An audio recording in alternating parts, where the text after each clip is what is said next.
Help பண்ணிக்கிட்டே இருக்கணும், இவங்களுக்கு உதவி பண்ணிக்கிட்டே இருக்கணும். ஆனா இவங்க என்ன ஆயிடக்கூடாது, நம்மளை விட வளர்ந்துடக்கூடாது, நம்மளை விட வளர்ந்து நமக்கு இவங்க உதவி செய்யறவங்களா மாறிடக்கூடாதுங்கிற ஒரு எண்ணம் உள்ளவங்க. எப்படி பாத்தீங்களா? இந்த மாதிரி எண்ணம் இருக்கிறவங்கள நீங்க எப்படி நீங்க அடையாளம் கண்டுகொள்ள முடியும்? இல்ல ரொம்ப அரிதா இருக்குல்ல இந்த நான் சொல்ற காரியம். நீங்க இந்த மாதிரி ஆட்களை பார்ப்பீங்க, அவங்க உங்களுக்கு ஹெல்ப் பண்ணுவாங்க, உங்களுக்கு சாப்பாடு கொடுப்பாங்க, எல்லா விதமான உதவிகளும் A to Z பார்த்துக்கிடுவாங்க. ஆனால் நீங்க அவங்கள விட வளர்ந்துடக்கூடாது, அல்லது அவங்கள விட நீங்க உயர்ந்துடக்கூடாது, அல்லது அவங்களுக்கு உங்களால எந்த உதவியும் வந்துடக்கூடாது. எப்ப பாரு நீங்க கை ஏந்திரவங்களா இருக்கணும், அவங்க கொடுக்குறவங்களா இருக்கணும்.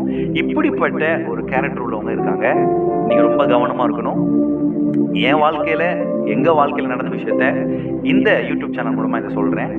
உங்க லைஃப்லயும் இப்படிப்பட்டவங்க இருக்காங்களா? அப்படி இருந்தா தயவு செய்து நீங்க கமெண்ட் பண்ணுங்க. ஏன்னா நான் மட்டும் தான் இப்படி சந்திச்சிருக்கேனா அப்படின்றத நான் மனசுக்குள்ள அழுதுகிட்டு ரொம்ப ஸ்ட்ராங்கா உங்ககிட்ட நான்